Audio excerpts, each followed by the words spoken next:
está envolvido nessa atividade? Então, eu estou aqui, né? A minha família já está aqui há 50 anos, tá? Desde 1973, tá? Mas a minha família, dos meus pais, dos meus avós, já está desde década de 1930, tá? Então, sempre nós trabalhamos com café.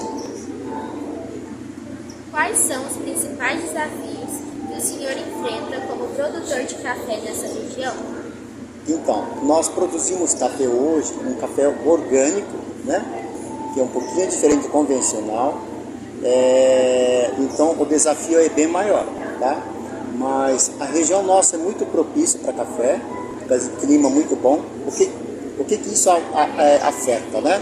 Primeiro, nós estamos numa altitude muito boa, acima de 900 metros, e particularmente eu estou a 1000 metros de altitude, onde as minhas fazendas estão, né?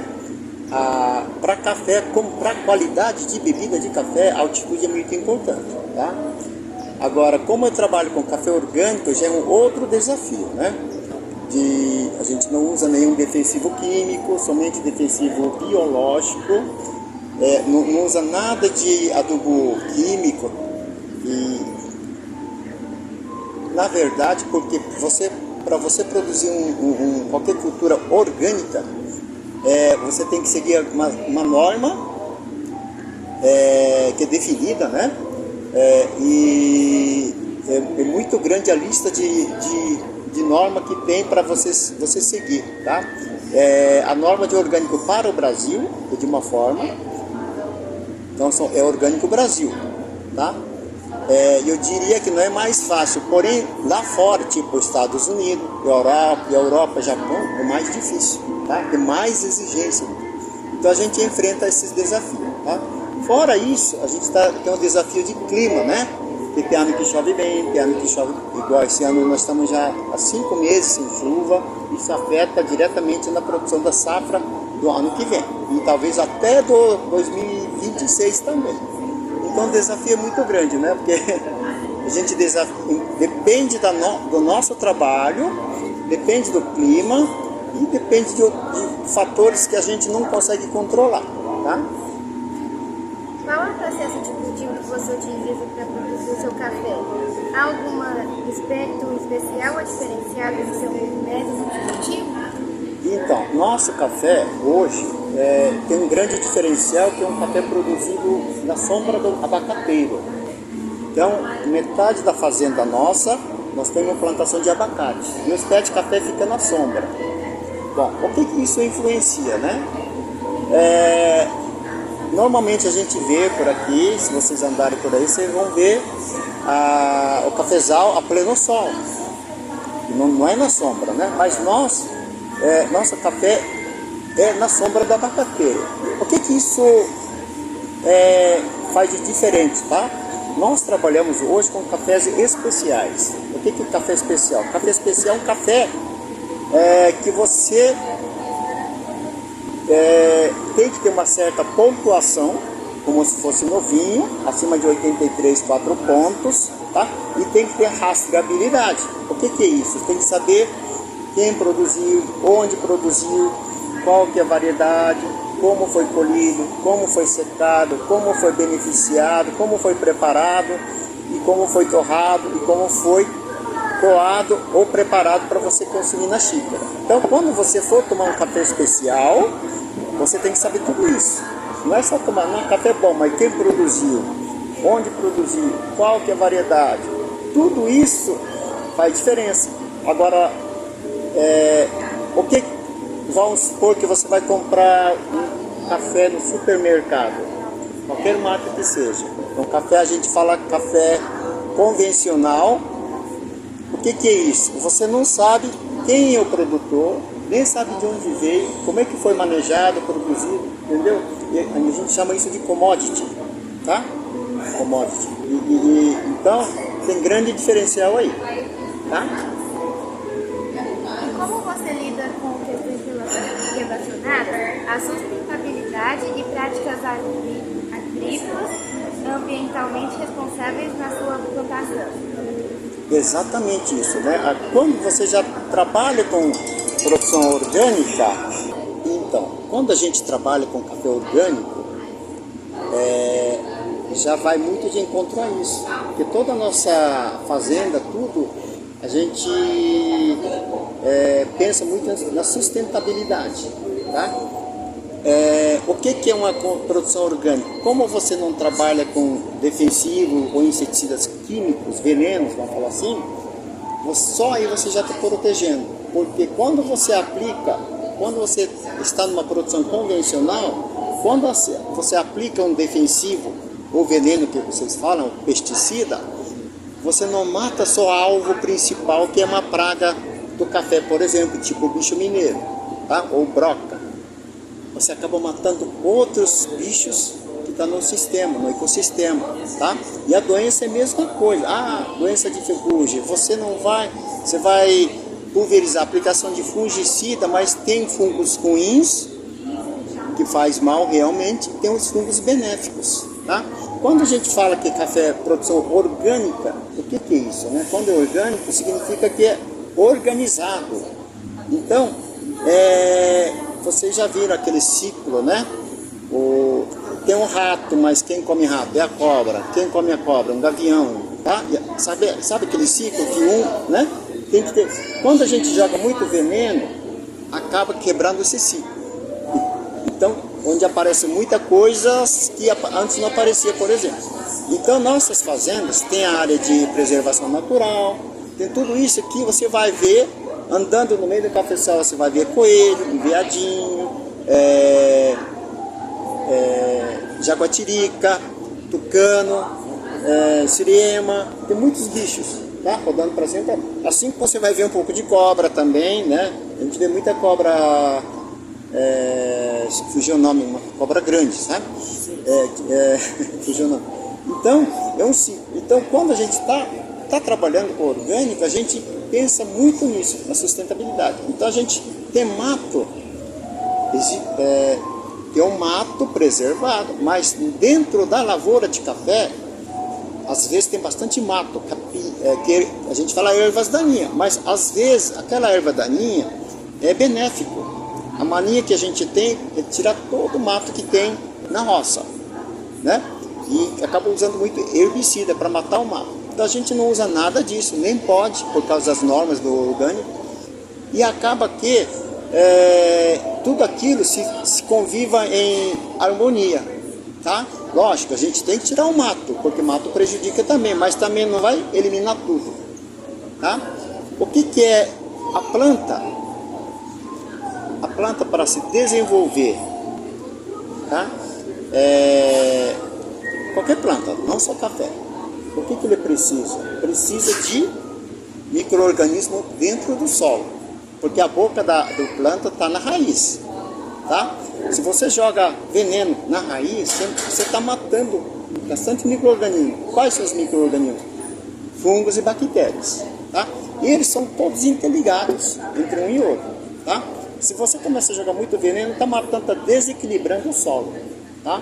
Assim como a gente, no nosso organismo, tem bastante fungos e bactérias, principalmente bactérias. Vocês sabem disso? Nós temos mais bactérias do que nossas células. Sabia disso? Bem, nós temos 2 trilhões de células no corpo da gente. Tem dobro de bactérias. Por isso que quando a gente morre, apodrece rapidinho. Muita coisa, eu sempre faço essa observação. Já viu a pessoa falando assim, a pessoa teve câncer, fez quimioterapia. Já viu uma pessoa assim? Então, ela perdeu o cabelo, por exemplo, ela ficou fraquinha. Por que você acha que ficou fraquinha? Ela perdeu muito. Mas sabe o que é? Tudo que a gente come, tá? São as bactérias que faz com que a sangue vá para sangue. Tá? As comidas que a gente vai, a bactéria que faz com que transforme isso em sangue, que o sangue aproveite. Se você mata toda a bactéria do seu corpo, do intestino, aí não vai ter nada para você renovar o sangue. Então a pessoa fica fraquinha, não é? Fica fraquinha. Então é por isso, embora vai matar o câncer, mas mata a gente fala micro, não é microfauna, é micro... dentro do organismo, como é que chama? Toda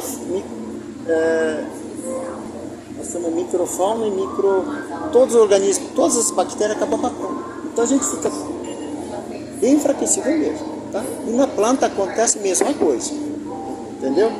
Se você joga... Por isso que a gente tem que jogar, tem que usar produtos defensivos, mas porém observando muito as dosagens, a quantidade, para nem exagerar, e quando precisa, onde precisa, tá? Não jogar de todo jeito, né? Então,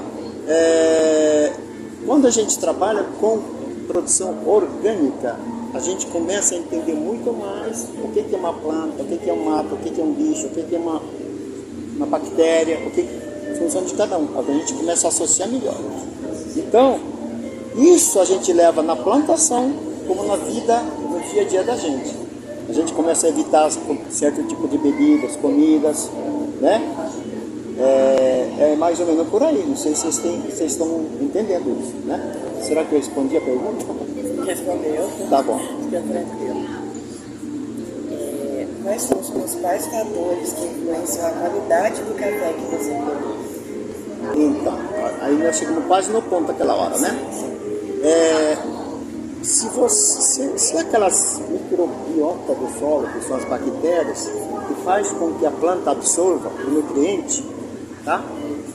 Senão, você podia plantar qualquer planta na areia que podia produzir. Por que tem que ser plantado na terra com bastante esterco, matéria orgânica? Para a sobrevivência do micro-organismo. Senão você plantava na areia e ia produzir do mesmo jeito, né? Não é mesmo? Tem um monte de areia, você não nasce quase nada, não é mesmo? Tá? Então, o que é isso? São milhões de espécies de fungos e bactérias no solo, tá? E entre eles tem fungos bons, fungos ruins, bactérias bons e ruins. No meu caso, o que acontece? Como eu planto abacate, né? E abacate produz muita folha, muito galho, muito fruto e acaba caindo e apodrecendo e virando adubo, tá? Isso o micro-organismo transforma de um jeito que o pé de café, a planta de café absorva isso como nutriente. E no abacate principalmente tem um detalhe importante que vocês já comeram abacate, né? Tem muita gordura. Ele tem de 15 a 18% de gordura boa, tá? Cai um fruto do abacate no chão, ele vai apodrecendo e vai como se fosse adubo, esterco dentro do café, tá? Nesse processo, o que acontece? Muda a espécie de micro-organismo que não existe nos vizinhos, nas fazendas que não tem abacate, por exemplo, tá? Isso faz com que o café nosso, o nosso café, seja diferente, bem diferente dos cafés da nossa região, entendeu? Aí o que dá uma característica de bebida, se vocês entendem de bebida, a gente pode trazer a barista aqui para explicar qual que é a diferença do nosso café, né? E dá uma pontuação diferente e uma coisa única na nossa região, porque só nós trabalhamos dessa forma, com café com abacate, tá? Agora, por que o sombreamento faz com que o café produza grão de bebida boa, né? Tá?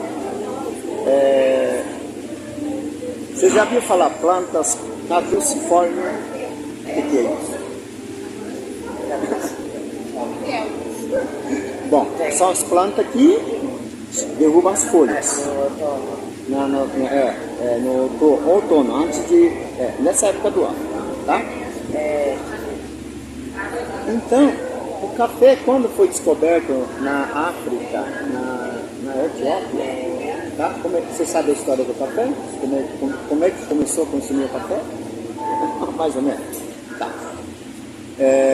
Vocês podem procurar isso, tá? Depois. Mas o café foi descoberto debaixo da árvore, quer dizer, o café já era sombreado quando foi descoberto. Então a natureza da planta, do café, é crescer na sombra, ou meia sombra. Só que quando o Brasil começou a produzir bastante café, queria produção, queria produtividade, bastante sacas de café por hectare. Então, fizeram melhoramento genético para que o café produza bastante, esquecendo vamos falar da qualidade da bebida do café, certo? O importante era produzir.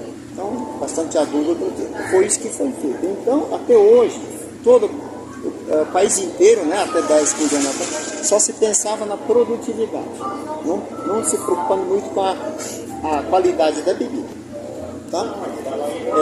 Então, mas o Brasil ganhou muito com isso. Tá? Vou falar uma coisa aqui que é muito interessante. O Brasil sempre dependeu do café. Até 20 anos atrás, década de 80, 90, 50% do PIB era café. Sabia disso? Hoje 5% mais ou menos. Né? Porque o Brasil já desenvolveu, tem bastante minério, outros produtos, outros commodities, né? Mas já chegou a ter 50%. O que é isso? Não é? Para o país é muito importante, não é? Então o Brasil tinha que fazer o quê?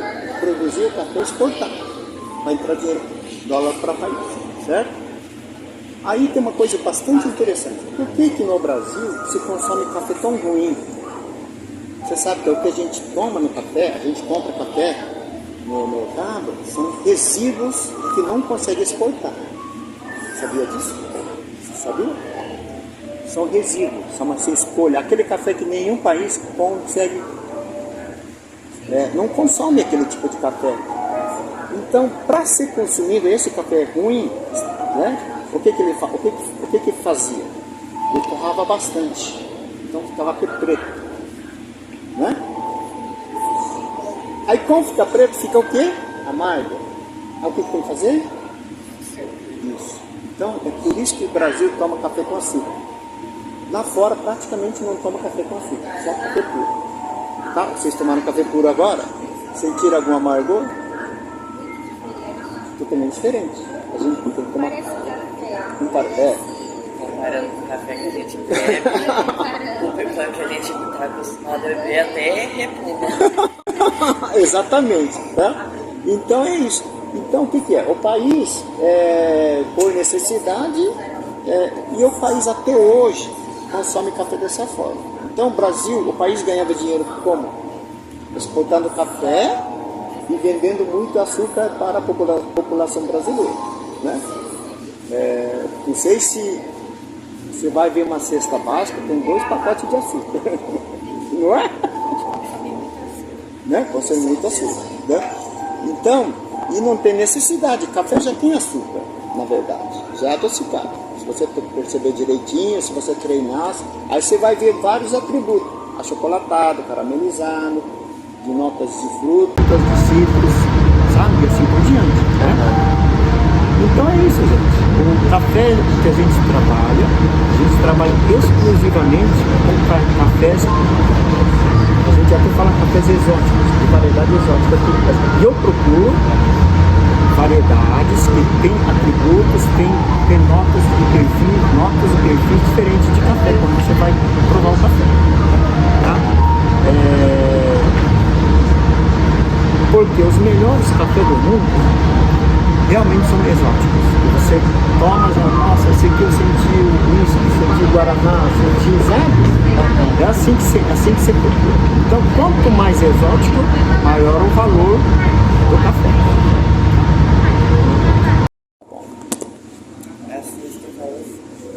Como você comercializa seu café e quais são os principais métodos ou canais de venda que você utiliza? Tá. Então, como nosso café Minamihara é especial, todo nosso café é especial. Então a gente exporta para o mundo inteiro. Tá? Então vem compradores. Tá? Como é que é feito isso, né? Hoje os cafés especiais a gente não vende na gôndola do supermercado, vende só nas cafeterias, praticamente, ou nos restaurantes. Então essas pessoas, quando vão comprar café especial, não vai no supermercado procurar, eles vai na fonte, no produtor. Então vem muitos, a gente fala gringos, são europeus, asiáticos, americanos, eles vêm aqui, visita a fazenda, vê todo o processo nosso. né? Como é que é colhido, como é que é preparado, que benefício e tal. A gente até tem uma casa de hospedagem para essas pessoas, né? Quarto de hospedagem. E então já vem, a gente fala baristas, né? Baristas e torradores de café, são mestres de torra. Essas pessoas vêm, quando fala que ó, lá em tal lugar tem um café diferente, aí eles vão lá e procuram. Eles vêm, né? Agendam um dia e acaba vindo. Tá? Então nosso café é vendido dessa forma e também pelo site. Tá? A gente durante o ano nós lançamos alguns cafés diferentes dentro do site com características diferentes. Como eu tenho mais de 40 variedades, tá? Aí tem o Catucaí-açu, Arara, Catucaí, tem Siriema, são várias variedades. Cada variedade tem sua característica de bebida.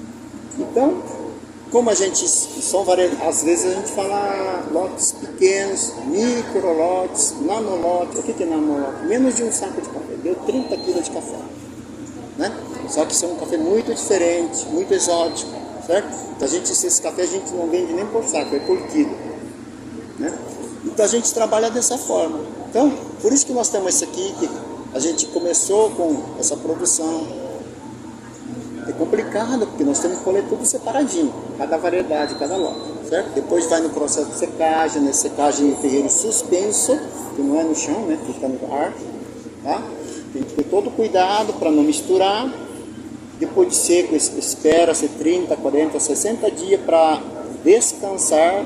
O café tem que descansar, porque o grão de café é um ser vivo, tá? Teoricamente, você plantar aquele grão tem que nascer, tá? Então a gente prepara, a gente beneficia, quer dizer, descasca, tira a casca e rebeneficia. O que é rebeneficiar? É tirar os defeitos do café. Às vezes tem café quebrado, café que está brocado, café que não é um café perfeito, vamos falar assim. Então tem que tirar tudo. Por que tem que fazer isso? Tirar os defeitos? Porque na hora de torra, esses cafés, às vezes torram primeiro, aí dá aquele amargor. Então, o café quando for torrar tem que ser bem uniforme, né? Para um grão estragado não estragar o resto, tá? Um grão estragado em 300 gramas já estraga todo o lote do café às vezes, tá? Então tem que ter todo esse cuidado. Então o que nós fizemos? Nós fizemos toda essa estrutura, a gente faz tudo, a gente tem prova de café, a gente torra café, torra o nosso e dos terceiros também. E depois a gente chegou na cafeteria para poder servir, para ser degustado pelos consumidores, né? Esse é o local que a gente abre todos os dias, aí para ser provado, né? Aí pessoas escolhem o tipo de café que querem consumir, além do acompanhamento, né? De queijo, brisket, bolo, que minha esposa faz, tá? Mas é isso.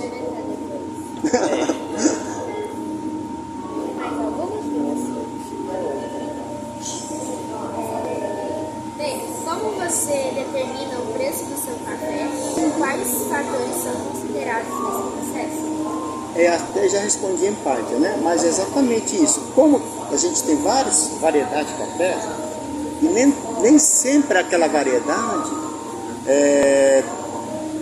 todo ano sai da mesma forma, por alguns motivos, tá?